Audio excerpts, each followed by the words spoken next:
নমস্কাৰ বন্ধুসকল, আজি লৈ আহিছোঁ আপোনাৰ কাৰণে ADR grade 4 written plus viva মিলি কাট অফ দুটা মিলি কাট অফ কিমান যাব, টোটেল কিমান কাট অফ যাব পাৰে তাৰ বিষয়ে আমি আলোচনা কৰিম এই ভিডিঅ'টোত।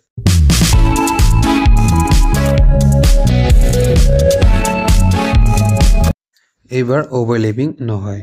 70ৰ পৰা 80% ষ্টুডেণ্টে 10th আৰু 8 দুয়োটা পদতে সিলেক্টেড হ'ব, কিন্তু ইয়াতে এটা পদতে প্ৰিফাৰেন্স পাব আৰু যাৰ মাৰ্ক তাতকৈ অলপ কম আছে সেইবিলাকে সেই পদত চান্স পাব। আমি এতিয়া কাট অফ বিলাক আলোচনা কৰিম। এই কাট অফত আপোনালোকে মেল ফিমেল টি ট্ৰাইবসকলৰ ক্লাছ 8 প্লাছ 10 দুয়োটাৰে কাট অফ জানিব পাৰিব। আমি যদি ক্লাছ 10th লেভেলৰ ইউআৰৰ ৰিটেন এক্সামৰ কাট অফ যদি চাবলৈ যাওঁ 91.50 আছিল। ৰিটেন এক্সামত এইবাৰ ভাইভাত 15 মাৰ্কছ আছিল। আমি যদি ভাইভাত 15 মাৰ্ক হয় তেন্তে আপোনালোকে 15ত কমসে কম নহলেও আপোনালোকে 9 বা 8 এনেকুৱা মাৰ্ক তুলিব লাগিব। আপোনালোকে ভাইভাত 15 মাৰ্ক যদি থাকে তেন্তে আপোনালোকে 15টা কুৱেশ্যন যদি ইয়াতে উদে 50টা কুৱেশ্যন যদি আপোনাৰ ৰাইট হয় তথাপিও আপুনি 15 নাপাবও পাৰে। কিয়নো ভাইভা মানে কি হয়, কেনেকৈ ভাইভা দিব লাগে স্পষ্টকৈ মই দুটা ভিডিঅ' বনাইছোঁ আৰু মোৰ নিজৰ ভাইভাৰ এক্সপিৰিয়েঞ্চো মই কৈ দিছোঁ। ভাইভাত আপোনাৰ কুৱেশ্যনৰ এনসাৰ দিলে নহয়, আপোনাৰ পাৰ্সোনালিটি, আপোনাৰ কথা কোৱা ধৰণ, সঁচা কৈ আছে নে মিছা কৈ আছে এইবিলাক সকলো ধৰণে চেক কৰে। ড্ৰেছ আপ সেন্স, আপুনি কেনেকুৱা ধৰণে এটা বস্তু হেন্ডেল কৰিব পাৰে, কেনেকুৱা ক্ষমতা ৰাখিব পাৰে, এইবিলাকে কুৱেশ্যন সুধি কিনে আপোনাক গম পাই যায়। তেন্তে আপুনি যদি ইউআৰ ক্ষেত্ৰত কাট অফ যদি ক'বলৈ যাম, এইবাৰ 100ৰ পৰা যদি 103 ইয়াৰ ভিতৰত যদি মাৰ্ক থাকে বা 100 পালে আপুনি চাকৰিটো কনফাৰ্ম ধৰিব পাৰে ক্লাছ 10th লেভেলৰ। মই মেলৰ কৈ আছোঁ। এতিয়া OBCৰ এইবাৰ কাট অফ গৈছিল 90 ৰিটেন এক্সামত। এইবাৰ আমি ফাইনেল কাট অফ ধৰিছোঁ 99 to 102। ইয়াৰ ভিতৰত বা ইয়াত 99 যদি থাকে আপুনি আশা কৰিব পাৰে। SC কেটেগৰীৰ কাট অফ গৈছিল ৰিটেনৰ 88.25 আছিল। এইবাৰ আমি ফাইনেল কাট অফ ধৰিছোঁ 97ৰ পৰা 100। STPৰ ৰিটেন এক্সামত গৈছিল 87.50। এইবাৰ আমি ধৰিছোঁ 96ৰ পৰা 100। STHৰ কাট অফ গৈছিল 71.5। এইবাৰ আমি ধৰিছোঁ 84ৰ পৰা 87। এতিয়া আমি 8 লেভেলৰ আলোচনা কৰিম। মেলৰ কৰি আছোঁ।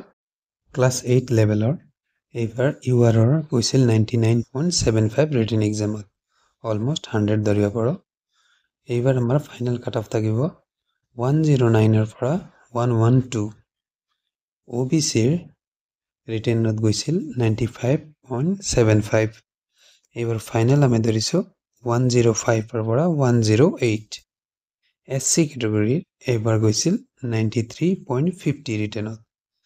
ফাইনেল ধৰিছোঁ আমি 102ৰ পৰা 105। STP ৰিটেনত গৈছিল 93.75। এইবাৰ আমি ফাইনেল কাট অফ ধৰিছোঁ 102ৰ পৰা 105। STHৰ এইবাৰ ফাইনেল কাট অফ আমি ধৰিছোঁ যিটো ৰিটেনত গৈছিল 71.25, কিন্তু আমি এইবাৰ ফাইনেল ধৰিছোঁ 81ৰ পৰা 84। টি ট্ৰাইবৰ 86.25 এইবাৰ ৰিটেনত আছিল।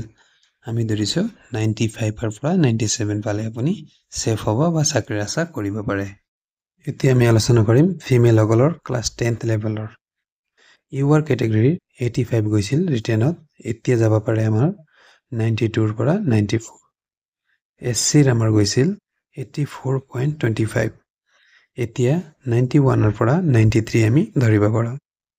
STP সকলৰ ৰিটেনত গৈছিল 82.25, এতিয়া ফাইনেল কাট অফ আমি ধৰিছোঁ 90ৰ পৰা 92।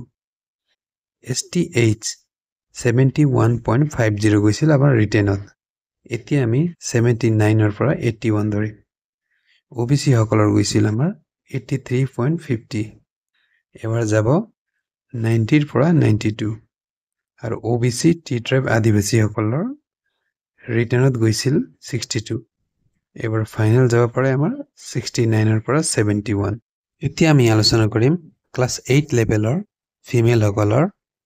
আমাৰ জেনেৰেলৰ কাট অফ আছিল 89 ফিমেল সকলৰ 8 লেভেলৰ। এতিয়া আমাৰ ফাইনেল কাট অফ হ'ব আমাৰ 97ৰ পৰা 99।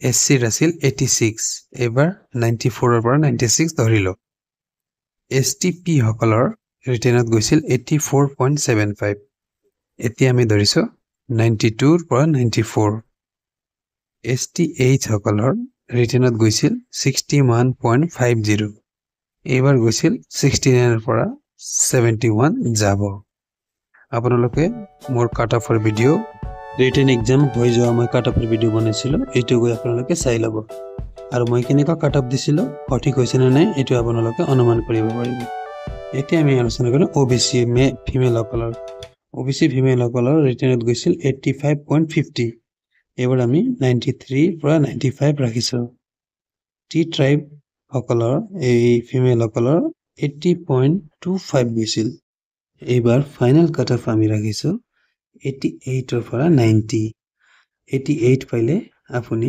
আশা কৰিব পাৰে যে মই চাকৰিটো পাই যাম বুলি আৰু কথা থাকিল আপোনালোকে যদি আপোনাৰ ৰিজাল্ট আহে তেন্তে ভিডিওত কমেন্ট কৰিব আৰু পাছ হলে না নাই এটো জনাব আৰু কাট অফত যেটো যাব তাত আপুনি সেই দিনা মোক কমেন্ট কৰি জনাব পাৰে যে ভুল কৈছে না ঠিক কৈছে আৰু ITI সকলৰ কাট অফৰ ভিডিও মই বেলেগ এটা সময়ত লৈ আহিম এই কাৰণে আপোনালোকে চেনেলটো সাবস্ক্ৰাইব কৰি দিব থ্যাংক ইউ